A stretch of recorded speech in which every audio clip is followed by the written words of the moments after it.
Selamat datang di kelompok 2 perancangan elemen mesin yang terdiri dari Gilang Fahardika Utama,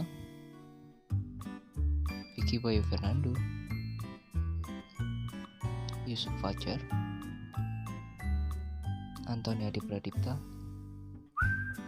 Muhammad Aditya Radinta, Raka Faris Husaini, Sandi Kurniawan, David Rade Saranggi, Eka Widya Putra, Dasuri, Yoga Kusuma Putra. Presentasi ini akan dilanjutkan oleh rekan kami Eka Widya Putra yang berdasarkan dari hasil diskusi kelompok kami. Silakan saudara Eka Widya Putra untuk mempresentasikan. Assalamualaikum warahmatullahi wabarakatuh. Saya dari kelompok 2 ingin mempresentasikan tugas besar perancangan elemen mesin dengan judul Disc Brake pada rem hidrolik sepeda motor. Inovasi di bidang otomotif saat ini semakin memajakan pemakaian, dan terobosan teknologi terbaru harus memenuhi tuntunan konsumen yang lebih mudah, aman, dan nyaman. Suatu kendaraan dapat dikatakan baik apabila bisa memberikan rasa aman dan nyaman bagi pengendara. Semua jenis kendaraan, baik roda 2 maupun roda 4, dilengkapi dengan berbagai sistem. Salah satu dari sistem itu adalah sistem pengereman. Sistem rem dalam suatu kendaraan termasuk sistem yang sangat penting karena berkaitan dengan faktor keselamatan berkendara.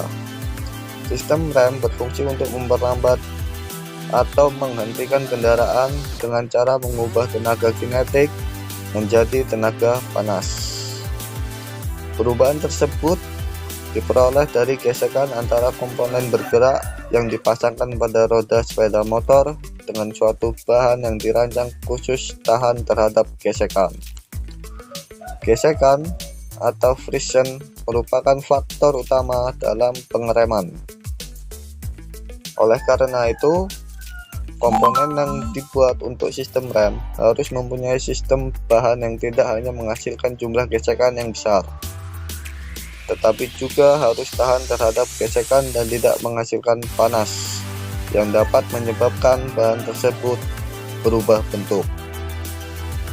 Bahan-bahan yang tahan terhadap gesekan tersebut biasanya merupakan gabungan dari beberapa bahan yang disatukan dengan melakukan perlakuan tertentu. Sejumlah bahan landasan teori dari jenis rem, sistem rem tromol. Rem tromol merupakan sistem rem yang telah menjadi metode pengereman standar yang digunakan menjadi motor kapasitas kecil pada beberapa tahun belakangan ini. Alasannya adalah karena rem tromol sederhana dan mudah. Konstruksi rem tromol umumnya terdiri dari komponen-komponen seperti sepatu rem, tromol, pegas pengembali, tuas penggerak, dudukan rem tromol, dan cam atau knob penggerak. Cara pengoperasian rem tromol pada umumnya secara mekanik yang terdiri dari pedal rem dan batang penggerak. Konstruksi dan cara kerja rem tromol seperti terlihat pada gambar 2.1 dan 2.2 di bawah ini.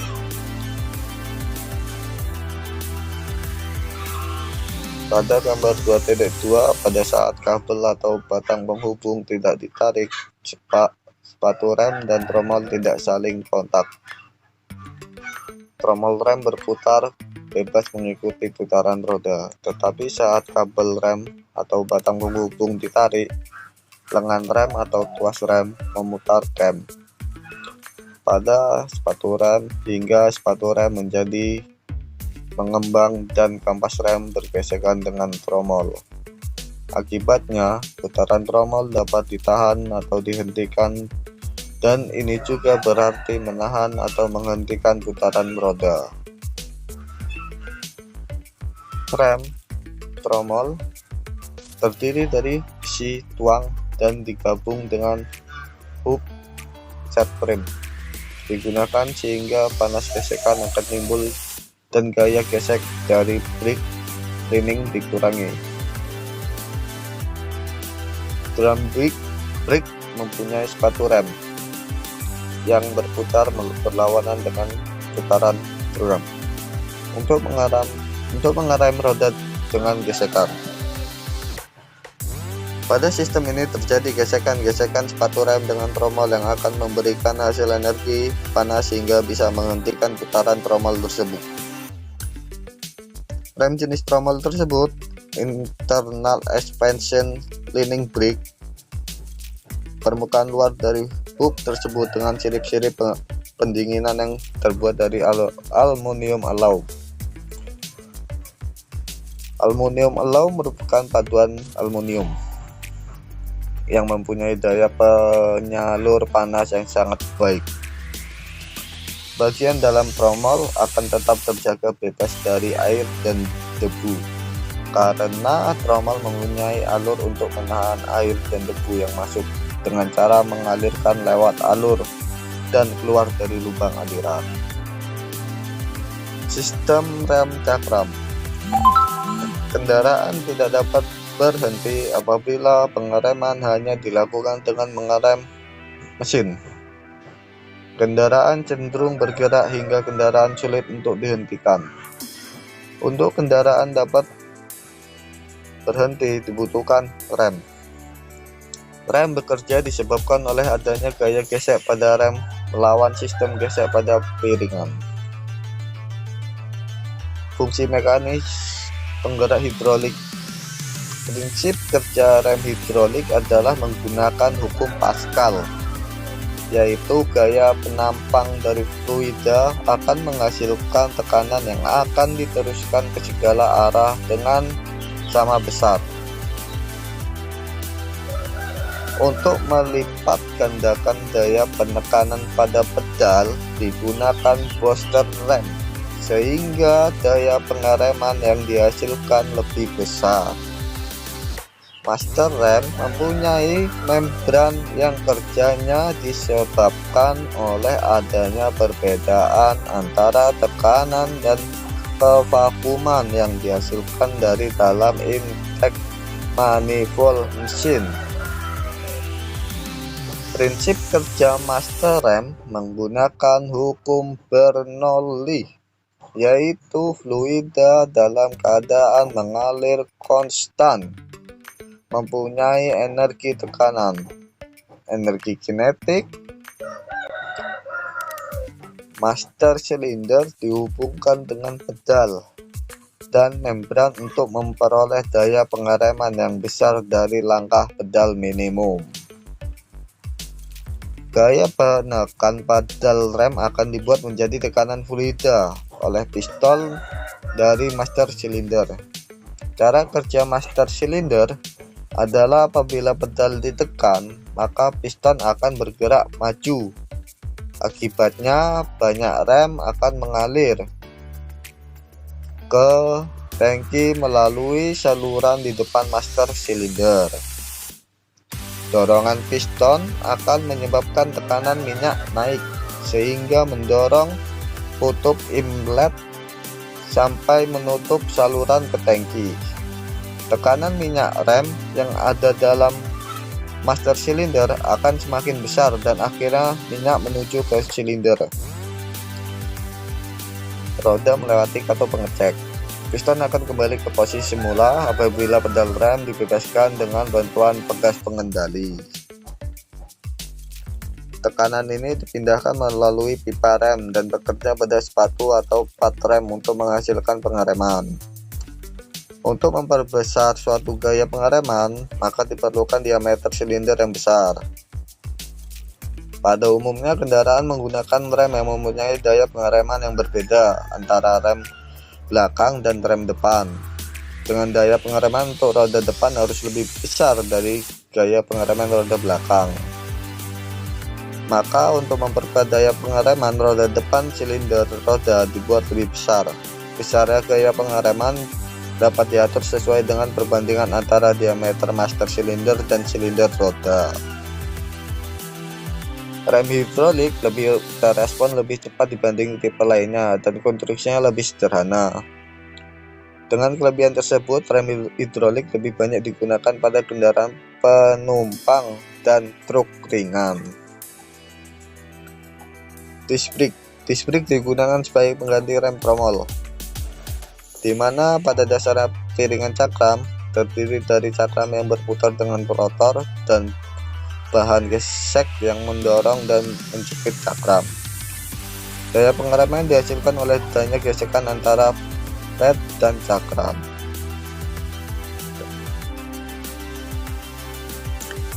Keuntungan disc brake yaitu tidak terdapat sel energi sink effect dan akibatnya tidak diperlukan penambahan tenaga rem. Kedua, karena konstruksi yang sederhana, maka pada kanvas rem mudah diganti. Tiga, bila piringan terkena air, maka efek pengereman akan konstan karena air yang menempel pada piringan akan terlempar keluar akibat gaya sentrifugal.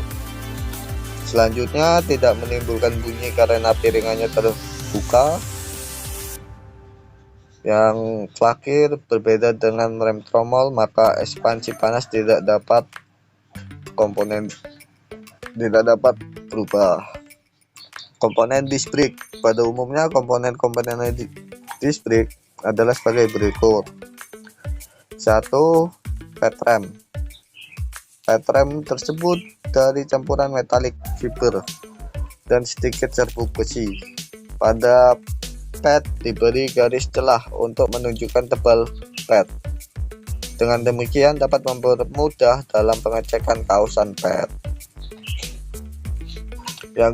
Yang selanjutnya, disc atau piringan. Pada umumnya cakram atau piringan terbuat dari besi tuang dan besi lubang-lubang yang berfungsi untuk ventilasi serta pendingin.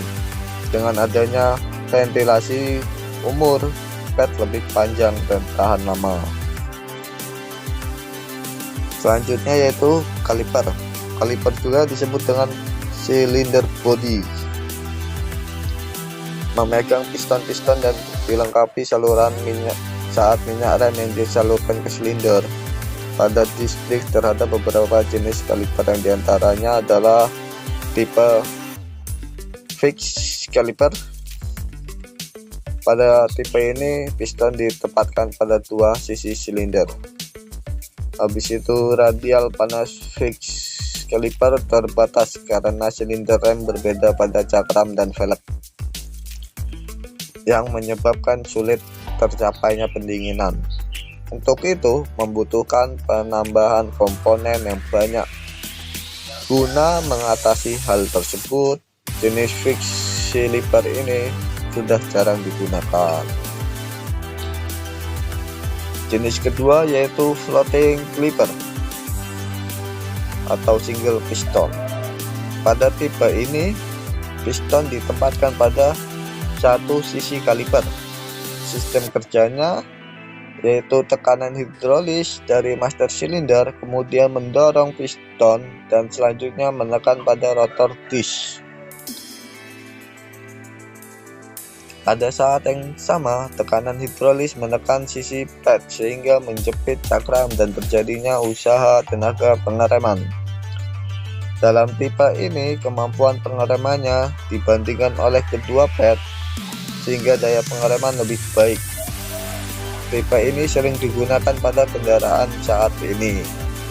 Ya, contohnya seperti sepeda motor, mobil-mobil yang pribadi yang tidak bermuatan berat. Komponen-komponen yang terdapat pada rangkaian kaliper sebagai berikut. Yang pertama piston, kedua ring piston, ketiga karet pelindung, yang terakhir terklen. Prinsip kerja disc brake yaitu sistem rem piringan bekerja dengan adanya suatu gerak gaya gesek antara pada pad rem yang diam dengan piringan yang berputar. Penggunaan rem selanjutnya berulang-ulang sesuai dengan kebutuhan, maka akan timbul panas karena adanya gesekan antara pad rem dan disk selama proses pengereman berlangsung. Temperatur pad dan disk akan naik sehingga akan menyebabkan cakram memuai. Cakram yang panas akan mengurangi daya pengereman. Sehingga dapat kita simpulkan kalau cakram ini sudah panas, itu pengeremannya kurang maksimal. Rem cakram mempunyai batas pembuatan pada bentuk dan ukurannya karena terkait dengan aksi cell energizing limit, sehingga perlu tambahan tekanan hidrolik yang lebih besar untuk mendapatkan daya pengereman yang efisien. Komponen tersebut dinamakan booster rem. Booster rem mampu melipat gandakan daya penekanan pedal waktu penekanan pedal lemah, namun diteruskan menjadi daya pengereman yang besar.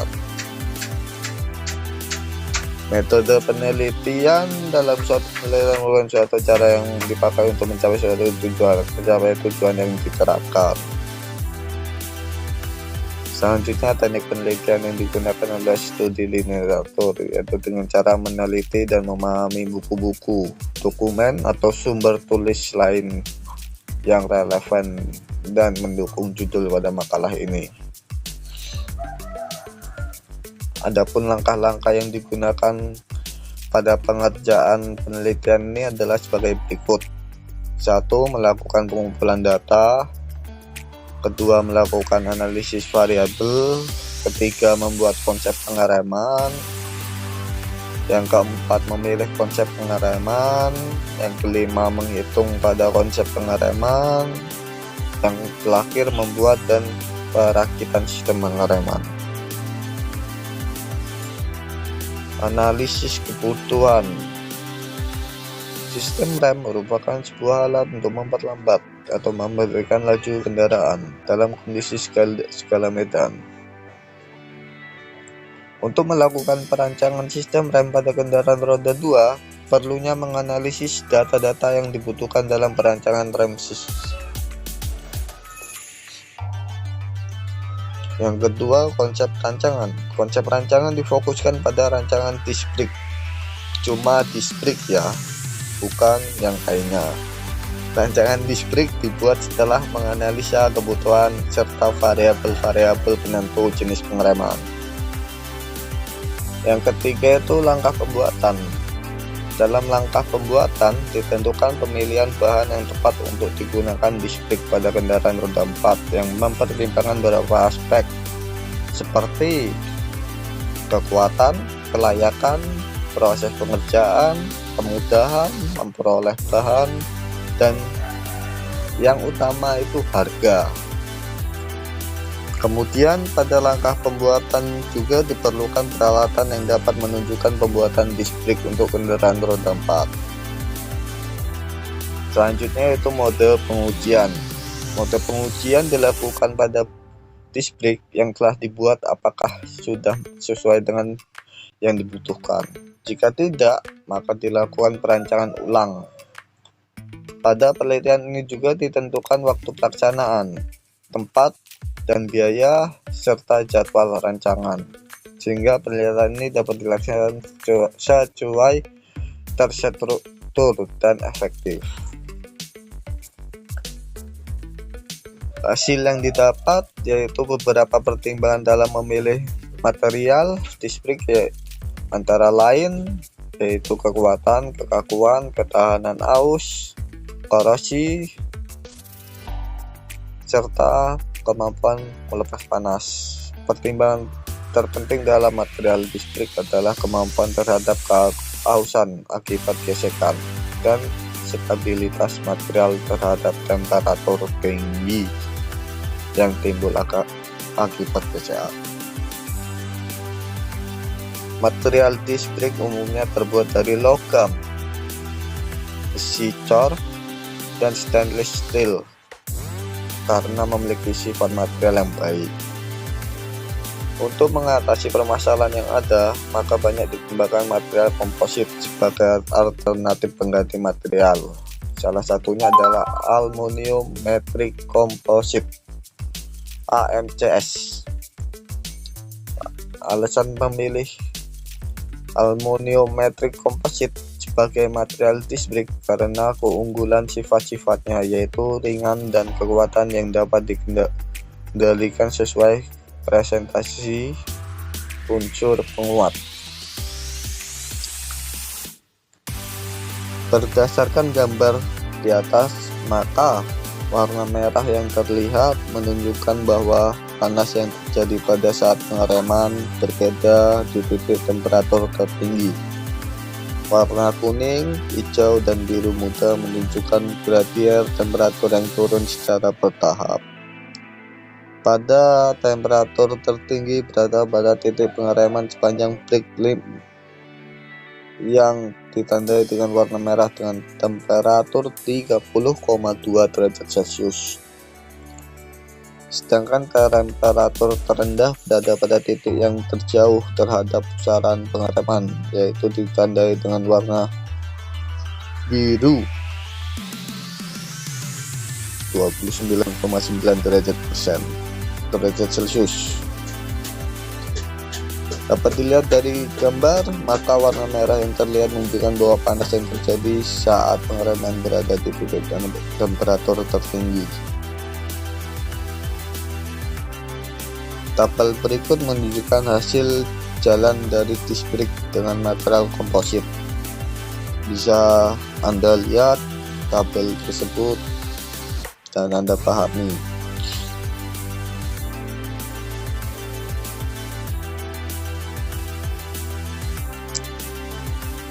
Ini tabel disc brake perjalanan 40 km per jam dengan waktu yang segitu. Sebagai bahan perbandingan, berikut ini disajikan hasil pengujian disc brake dengan material logam ferro.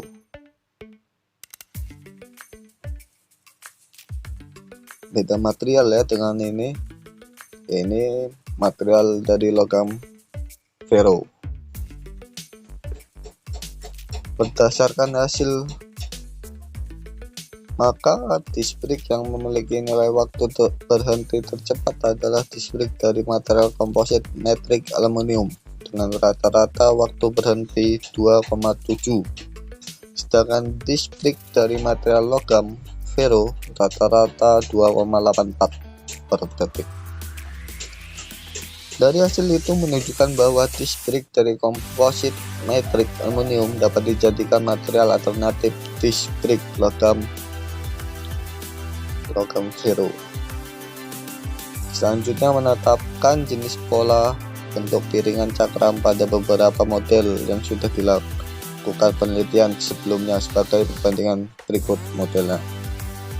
Yang satu model dengan lingkaran penuh, yang kedua itu model B, itu model yang berbeda dengan model A.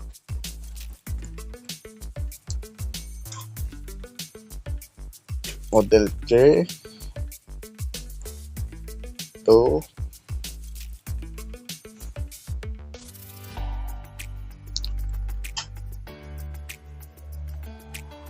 hasil uji penilaian perlambatan pengereman.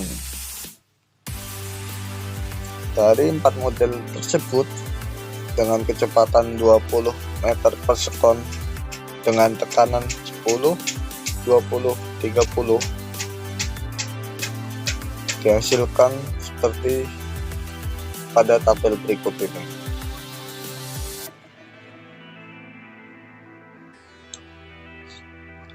Selanjutnya yaitu kesimpulan. Berdasarkan hasil dari penelitian yang telah dilakukan, maka didapatlah kesimpulan sebagai berikut. 1. Temperatur tertinggi berada di titik pengereman sepanjang brake cleaning yang ditandai dengan warna merah dengan temperatur 30,2 derajat dan terendah dengan warna biru yaitu 29,9 derajat Celcius. Kecepatan berhenti rata-rata dari uji jalan disc brake dari komposit metrik aluminium yaitu 2,7. Kecepatan berhenti rata-rata uji jalan disc brake dari material logam ferro sebesar 2,8. Dari data tersebut, performa dari disc brake komposit dapat menyamai disc brake dengan material logam ferro sehingga dapat dijadikan material alternatif. Kemudian yaitu model A menghasilkan nilai perlambatan pengereman pada kecepatan 20 km per jam dengan tekanan 30 bar. Dapat dilihat seperti pada tabel.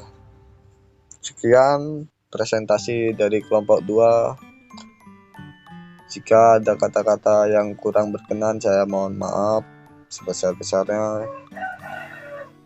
Saya ucapkan terima kasih. Wassalamualaikum warahmatullahi wabarakatuh. Nah, itu tadi presentasi dari kelompok kami, yakni kelompok 2, yang disampaikan oleh Eka Widya Putra.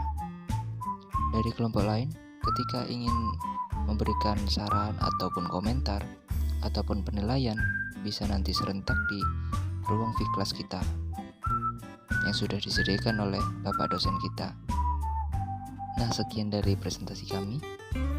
Kurang lebihnya mohon maaf. Bila ada salah kata dari kami ucapkan terima kasih. Wassalamualaikum warahmatullahi wabarakatuh.